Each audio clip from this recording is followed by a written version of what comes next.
I realized something recently. I have released 70 episodes of this Intentional Clinician podcast, and I noticed that some people had been asking me, how is the clinic going? What's going on there in Grand Rapids, Michigan, in West Michigan, in Kent County? How are you serving the community? What's going on there? Can you tell us a little bit more about that? So this, I guess, would be considered a follow-up to episode 1 of the Intentional Clinician and episode 3. In episode 1, I talk about what is personal transformation through counseling and discuss my journey of moving from Arizona back to my home state of Michigan after about 10 years. And in episode 3, I talk about many different studies concluding that counseling is a very effective form of treatment. But let's get to the story. So in 2017, my wife and I moved to Michigan after living in Arizona for a long time. And if you've listened to any of the episodes of this podcast, you know that I'm quite passionate about mental health and recovery and transformation and people getting their lives back, people's relationships being saved, people's children getting better, and people just overall enjoying their life and finding a balance in today's world, which is very difficult to do considering all of the stressors that are going on in the environment, in the politic realm, business, money, a lot of stress going on, a lot of deconstruction of different institutions. And so I just wanted to talk to basically the people all around the U.S., but especially in West Michigan and Grand Rapids about what I'm doing here with our team and why. So basically, the short story of it is when I was a kid, my brother and I had both had some family turmoil, and my brother was taken to a few different therapists. And before really getting to know his story or anything about him, somebody slapped the label bipolar on him. And I mean, later on, we've been confirmed by multiple psychiatrists that he did not have bipolar. Same with multiple therapists. He had a lot of anxiety and some different things going on. But I remember this and how that impacted our family and how it impacted his story. And I remember then my parents bringing him to another counselor who basically was trying to give him easy answers advice and suggesting certain religious fixes to the problems he was facing.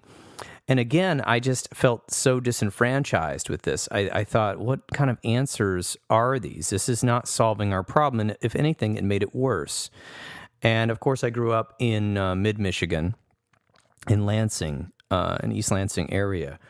And anyway, a long story short, I don't want to go into it. But anyway, eventually I grew up, went to college, was going to be a teacher. Then I decided to go into mental health. After a long time in Chicago and a long time in Phoenix, I was passionate about training because I think part of it was I didn't want other families and other individuals to have to go to therapists who were not up on the training, the latest trainings. They didn't understand childhood development, that, of course, teenagers change moods right and left. It doesn't mean they're bipolar. Bipolar is a very serious diagnosis when you can read about it, but it's long periods of depression followed by periods of mania and really bizarre behaviors, none of which my brother had. He just was, going through a lot at the time. So essentially, when I moved to Grand Rapids, we started Health for Life Grand Rapids, which was a small clinic,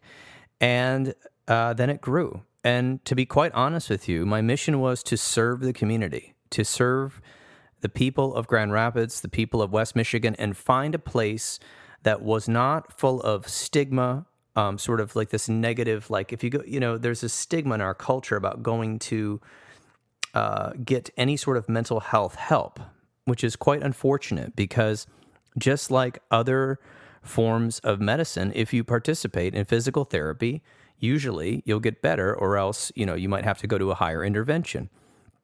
But a lot of people had mislabeled mental health care, and maybe that's actually the fault of the mental health practitioners.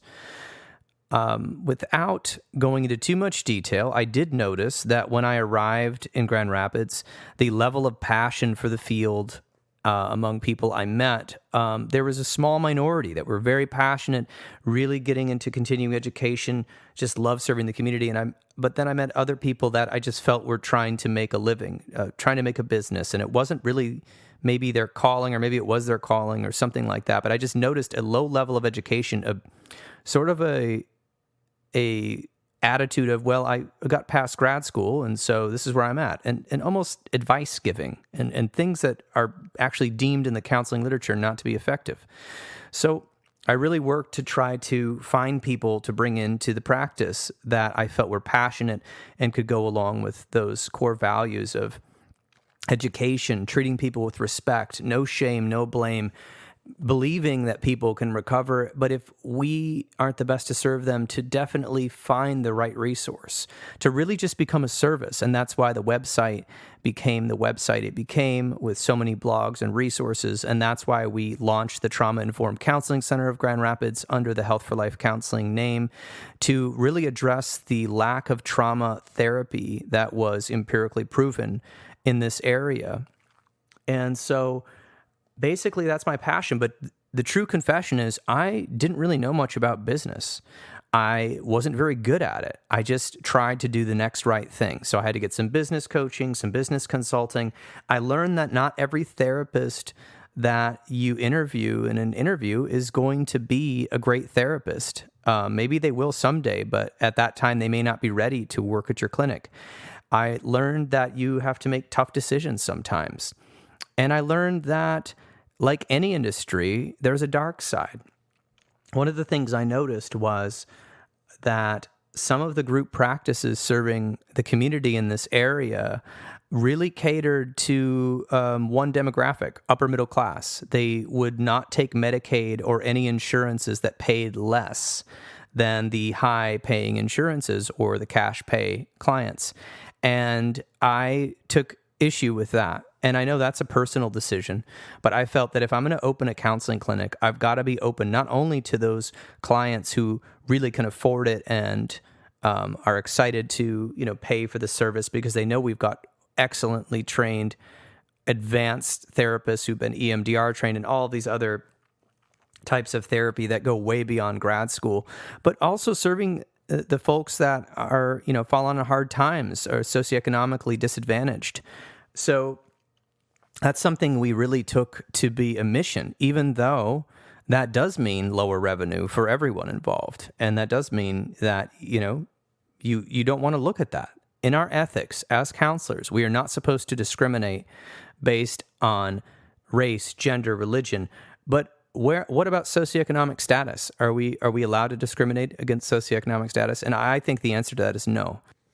And another thing, so our mission was to serve all people in the community. And I think we've really done a good job at trying to find people from different viewpoints and catering to all types of people that may be in this area, different belief systems, different socioeconomic status, different ethnicities. And we're really trying hard to be inclusive in all ways, no matter where you come from or what you believe, because our mission as therapists is to help the individual, help the family, help the couple, and we believe that has a ripple effect on the community. So let me just tell you about some of the things we provide here at Health for Life Counseling. In our two locations, one is on the edge of Grand Rapids and Ada, and that is also nicknamed Health for Life Counseling Ada. It's on Fulton Street, and it's just east of the Grand Rapids-Ada border. The other one is the original Health for Life Grand Rapids, or Health for Life Counseling Grand Rapids, and that is near the edge of Grand Rapids Township and the city of Grand Rapids, near the 96 highway in Cascade. And I'm very excited to expand our location because we can serve more of the community. And we've really worked hard on finding the right therapists to join us. I believe we have done over 50 different reviews of resumes and over 25 interviews only to find the 6 new people that we hired. So it was a long process. One of the things about our webpage, if you ever go to it, is we talk about different types of counseling so that people can understand what we serve. And we're still working on adding more categories. Soon we're going to be adding victims of different types of trauma, but we offer individual counseling and couples counseling, family counseling, counseling for children, counseling tailored specifically for women, some specifically for men. 6 types of trauma-informed counseling and trauma-specific interventions, which you can see on our website, including EMDR therapy, somatic experiencing therapy, trauma-focused cognitive behavioral therapy. We work with parents of children and adolescents. We even work with some people struggling with substance use-related issues. We work with the parents of young adults. We have counselors that specialize with the LGBTQIA community. We have counseling for eating disorders, counseling for, of course, depression and anxiety. For the people on the journey of parenthood, we have a lot of parents who are just, new parents, and they're dealing with multiple issues, including we have counselors that specialize in postpartum, panic attacks, insomnia.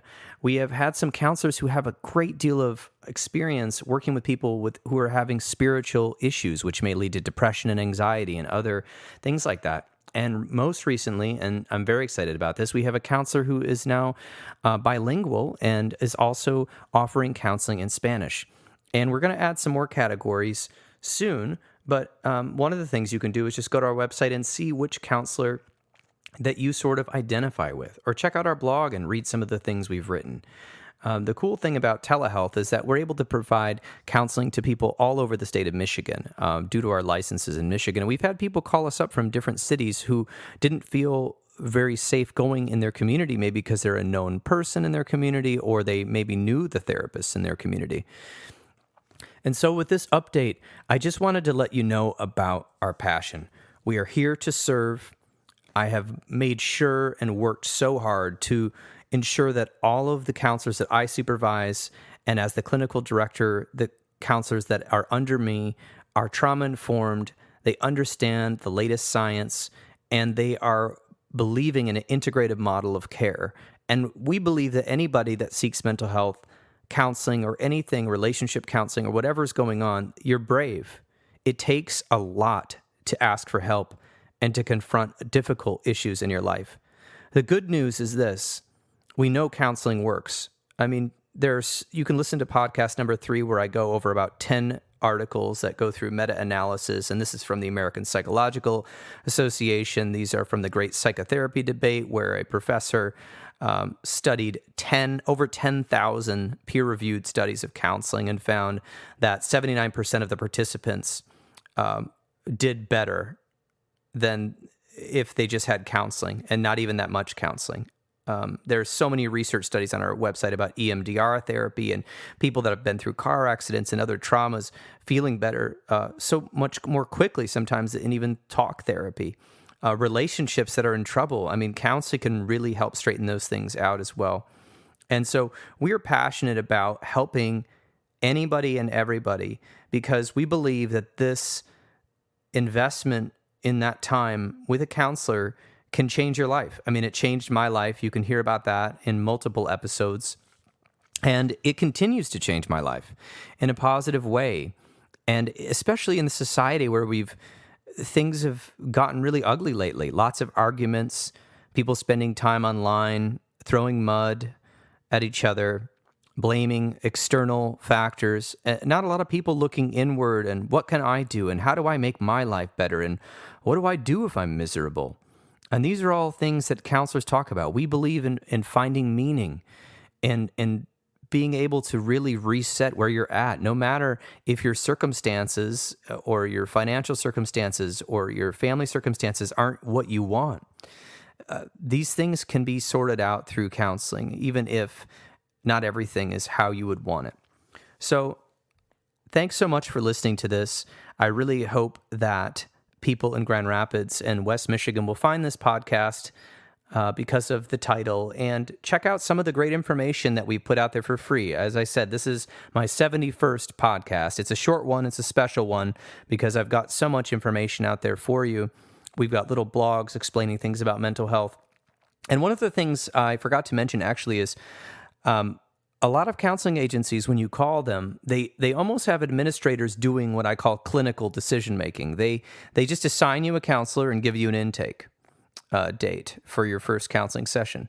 And maybe you requested one, but if you didn't, they probably assigned you one. So one of the things that I have my admin doing is they try to talk to you about multiple different counselors that might be right for you, but then they give you a free 15-minute consultation with that counselor so you can be sure that this is the right person for you and that there's a right match. And if that counselor doesn't have the skills or doesn't feel that they are the right counselor for you, they can also make sure you find the right person, because we're all about serving the community and trying to find that right fit, because with an effective therapist, counseling has been proven to be even more effective than medications and longer lasting. I mean, this is from the American Psychological Association, and it more effective in the long term. And that's from multiple articles have seen that. And it's a great first line treatment when you're in a rough spot. Going to counseling first can really change your life. And of course, combining with medications can even do better. But we're here to give you a free 15-minute complimentary consultation with the counselors that seem to be a good fit for you, and just to make sure that it's the right thing. And then from there, of course, you can go to your first appointment if it works out. So if you have questions, give us a call. Our website is www.healthforlifegr.com. That's www.healthforlifegr.com, or just Google Health for Life Grand Rapids or the Trauma Informed Counseling Center. Our number is 616-200-4433. You can always send me an email. I'm Paul Krauss. I'm the clinical director. And what I've been up to lately is I'm becoming an EMDRIA Consultant, which is the EMDR International Association. I'm, of course, hosting this podcast. I do some behavioral health consulting. I teach classes for clinicians. I supervise clinicians, and doing a lot of different things. I actually released my first course recently for the parents of young adults, which is an on-demand video course. It's on Udemy. You can find the link in the show notes. It's very cheap, but it's about 3 or 4 hours of me talking about different things that can help your adult child when you're a parent. And I'm working on getting a bunch of counselors I know and a bunch of people that work at our office trained with EMDR therapy, and I've partnered with EMDR Training Solutions. So if you're a therapist listening to this in the area, I've actually worked with EMDR Training Solutions for quite a while. I know these trainers going back 10 or 12 years, and they've now formed this business. And they've given me a code called the word intentional, which gets you $100 off your training if you'd like it. So thanks so much for listening. This is Paul Krauss. I'm here to serve the community, and I'm hoping that our counseling agency, Health for Life Counseling in Grand Rapids and Ada, Michigan, and the Trauma Informed Counseling Center of Grand Rapids can make a big impact for years to come. And I'm looking forward to just hearing many success stories. I got an email from somebody I worked with for a couple stints of counseling recently, and I was so honored that they sent me a bullet point of reasons that they were happy that they went to counseling and thanking me for that. Now, as counselors, that doesn't, happen. Usually people get really happy and then you just say, okay, well, thanks, and we'll see you next time. But it's nice sometimes to hear those stories as a therapist. But regardless, we're here for you. That's our role. That's our calling. And if you've never been to counseling and you just want to try it out, one of the things I tell people is just try 6 to 10 sessions and see what goals you might accomplish. I mean, some people go to counseling even when they're feeling well. That's something I noticed in Phoenix, Arizona, where I lived full-time for 10 years. And even Chicago was that high performers, athletes, business people, just people that wanted to just do better would go to counseling. It doesn't need something necessarily to be wrong, but at that point, it's more of an investment in yourself and gaining goals. And of course, some people, they have things going wrong, and so we try to help that change or help them cope with it if it's something that can't change. So again, thanks for listening to this. I've got a lot of resources on the website, and feel free to email me questions. And I hope everyone has a safe and peaceful week.